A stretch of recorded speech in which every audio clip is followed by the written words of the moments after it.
2 साल की विपरीत परिस्थितियों के बाद हमको आज गुरु महाराज के सत्संग में फिर से सम्मिलित होने का मौका मिला है। गुरु महाराज इन सत्संगों में जाने पर बहुत जोर देते थे। वो कहते थे कि यहाँ से जो चीज़ साधक को प्राप्त होती है तो उसको केवल अनुभव किया जा सकता है।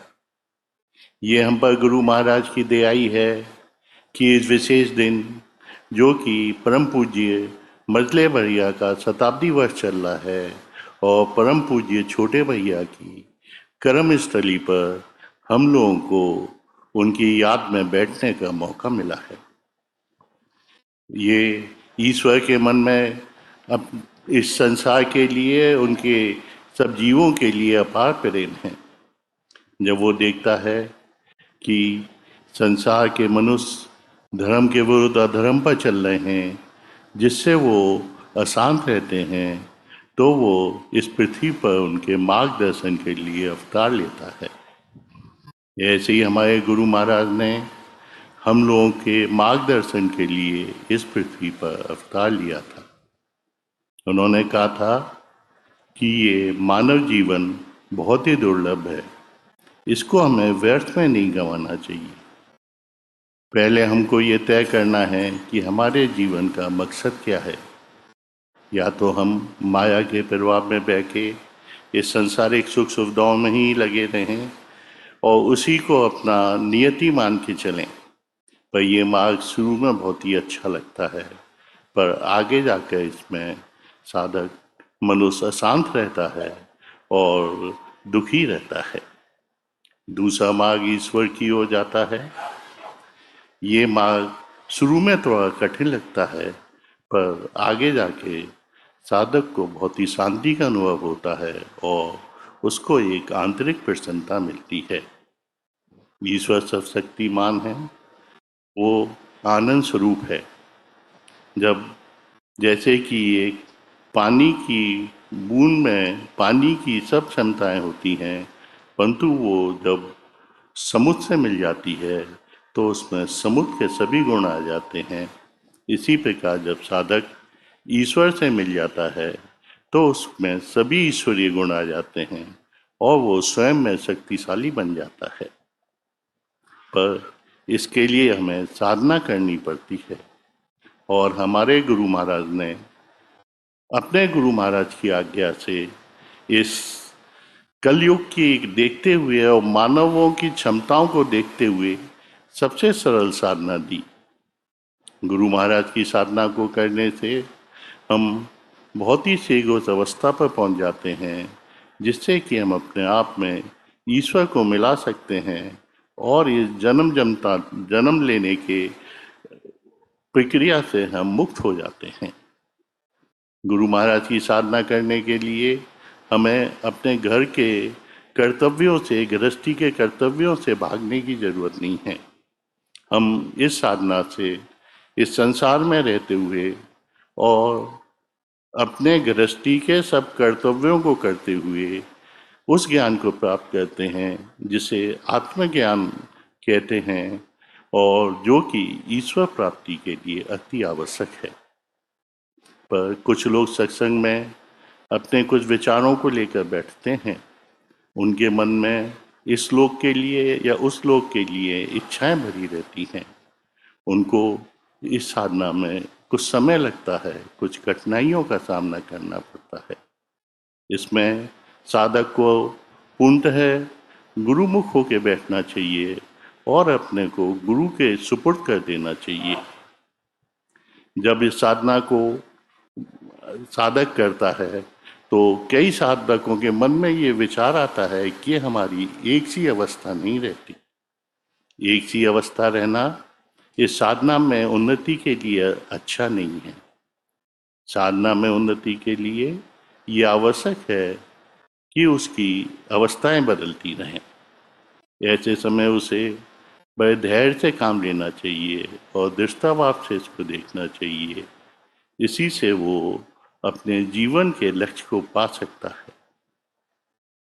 साधक का जीवन सरल और सादा होना चाहिए, उसके आंतरिक और बाहरी व्यवहार में पवित्रता होनी चाहिए।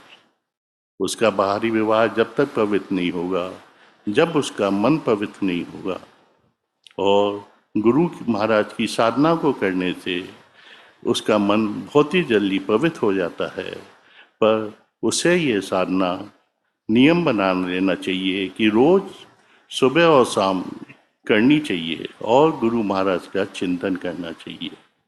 साधक को इस बात का ध्यान रखना चाहिए कि उसका ये नियम आलस किसी भी कारण से, चाहे उसके शरीर का आलस हो या वो गप्पों में हो, उससे छूटना नहीं चाहिए और इससे उसको बहुत ही शीघ्र उन्नति मिलती है। साधक का जीवन सादा होना चाहिए और सबसे जरूरी यह है कि साधक को अपने परिवार का जो पालन पोषण है वो अपने मेहनत की कमाई से करना चाहिए। उसका भोजन सादा होना चाहिए और उसे वो अपने गुरु या इष्ट की याद में करना चाहिए।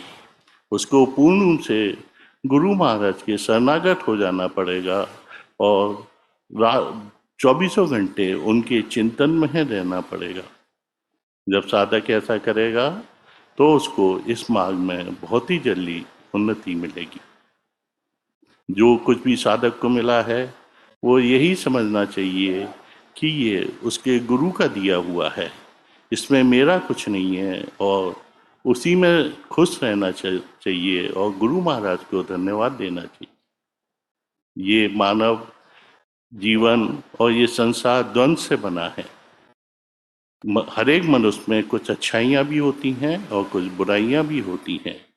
हम लोगों का कर्तव्य है कि हम उसकी अच्छाइयों को देखें और उसकी बुराइयों को उसी के लिए छोड़ दें। जब हम ऐसा करेंगे तो उसकी अच्छाइयाँ जो हम सोचते हैं वो हमारे अंदर आती है, उसकी अच्छाइयाँ हमारे अंदर आने लगेगी और हम बुराइयों से बचने लगेंगे। पर जब साधक इस मार्ग में उन्नति करता है तो उसे उसकी कमियां दिखने लगती हैं। उनको दूर करने के लिए उसे गुरु महाराज से प्रार्थना भी करनी चाहिए और स्वयं प्रयास भी करना चाहिए।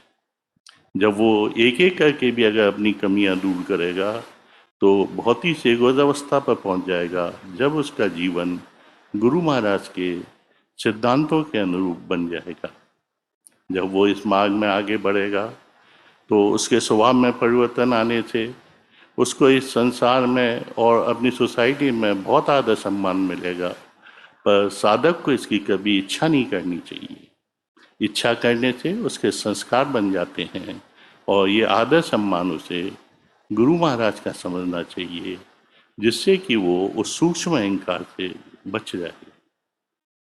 साधक के मन में अपने गुरु महाराज से, उनके मिशन से, मानव उनके प्रेमियों से, इन मानव से और समझ जीवों से प्रेम होना चाहिए। जब तक उसके हृदय में प्रेम नहीं होगा वो ईश्वर से भी प्रेम नहीं कर पाएगा और जैसे जैसे उसके हृदय में प्रेम बढ़ता जाएगा उतना उतना वो ईश्वर के करीब पहुंचता जाएगा। ये सत्संग गुरु महाराज की शक्ति चला रही है। वो शक्ति से, जैसा कि आप सुन रहे थे, हमको जुड़ना है। उनसे जुड़ने के लिए हमको ये नहीं देखना है कि हम इस सत्संग से क्या चाहते थे, हमको ये देखना है कि गुरु महाराज हमसे क्या चाहते थे। उन्हीं के अनुसार हमको जीवन यापन करना है। अगर हम इस सत्संग के पूर्व महापुरुषों को देखें तो वो सब गुरु महाराज में लय हो गए थे और जो धार गुरु महाराज ने इस पवित्र धार को बहाई थी जिससे कि हजारों लोगों को लाभ हुआ, उन्होंने सदैव ध्यान रखा कि इसको अपवित्र ना होने दें। हमारा भी कर्तव्य है कि हम इस धार को वैसे ही बहने दें जैसा बह रही है। अगर हम इसमें को अपवित्र करेंगे तो ये गुरु शक्तियाँ हमें कभी माफ़ नहीं करेंगी और ये गुरु महाराज के प्रति हमारा अपराध होगा। ये जो मोक्ष आत्माएं आती हैं, इनके मन में दया होती है, सबसे प्रेम होता है और जीवों को उद्धार के लिए संसार में आती हैं, पर उनके मन में ये किसी से मोह नहीं होता है। अगर हम उनके आदर्शों के अनुरूप नहीं चलेंगे तो वे हमसे उदासीन हो जाएंगी और जिस चीज के लिए हम आए थे वो उस वस्तु से हम वंचित रह जाएंगे। हम लोग संसारी जीव हैं, बिना गुरु महाराज की दया के हम उनके मार्ग पे नहीं चल सकते हैं। उनसे प्रार्थना है कि एक निगाह हम सब लोगों पर भी डाल दें, जिससे कि हमारा जीवन धन हो जाए। मैं गुरु महाराज से प्रार्थना करता हूँ कि सबको आशीर्वाद दें।